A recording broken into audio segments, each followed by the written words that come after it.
Global champion Rangpur রাইডার্সের 3-3, মিরাজের খুলনার আছে 2-2।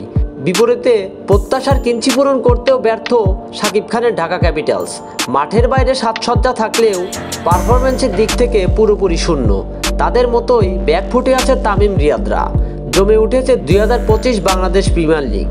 মাঠের বাইরে আলোচনা ও সমালোচনা থাকলেও 22 গজের লড়াইটা হচ্ছে চোখে চোখ রেখে। কেউ কাউকে বিন্দু পরিমাণ ছাড় দিতে চায় না টুর্নামেন্টের মূল মঞ্চে। এরই মধ্যে আসরের ঢাকা পর্বের প্রথম ধাপের খেলা শেষ হয়েছে, যেখানে প্রতিটা দল একের অধিক ম্যাচ খেলে ফেলেছে। সেখান থেকে কয়েকটি দল শতভাগ জয়ের ধারা অব্যাহত রাখলেও কিছু কিছু টিম আবার প্রত্যাশার মতো কিছুই পূরণ করতে পারেনি। এদিক থেকে থাকবে সবার আগে শাকিব খানের ঢাকা ক্যাপিটালস।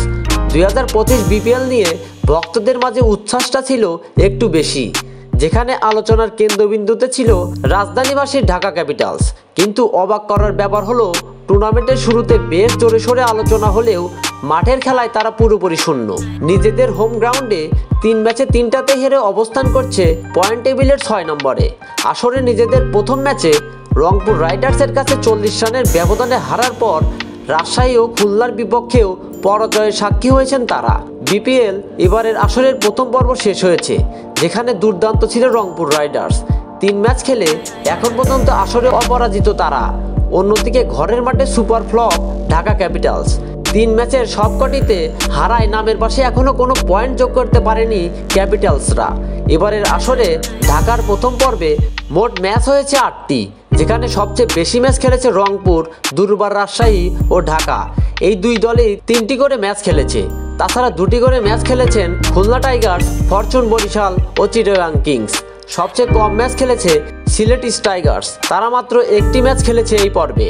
ঢাকা পর্বে 3 ম্যাচের সবকটি জিতে 6 পয়েন্ট নিয়ে টেবিলের শীর্ষে আছে রংপুর। এই পর্বে শতভাগ জয় পেয়েছে খুলনাও, তারা 2 ম্যাচ থেকে 4 পয়েন্ট নিয়ে টেবিলের দ্বিতীয় স্থানে আছে। 2 ম্যাচ খেলে 1 জয় ও 1 হারে 2 পয়েন্ট নিয়ে টেবিলের 3-এ আছে চিটাগাং। কিংসদের সমান ম্যাচ খেলে ফরচুন বরিশালও সংগ্রহ 2 পয়েন্ট, তারা আছে টেবিলের 4-এ।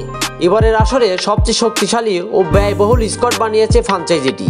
প্রায় প্রতিটা বিভাগে তাদের আছে একাধিক তারকা ক্রিকেটার।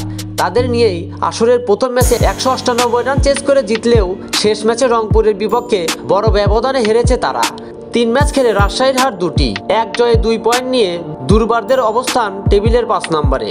টেবিলের 6-এ ও 7-এ আছে যথাক্রমে ঢাকা ও সিলেট। এই দুই দলের কেউই এখনো জয়ের দেখা পায়নি, তবে সিলেট ঢাকার চেয়ে 2 ম্যাচ কম খেলেছে।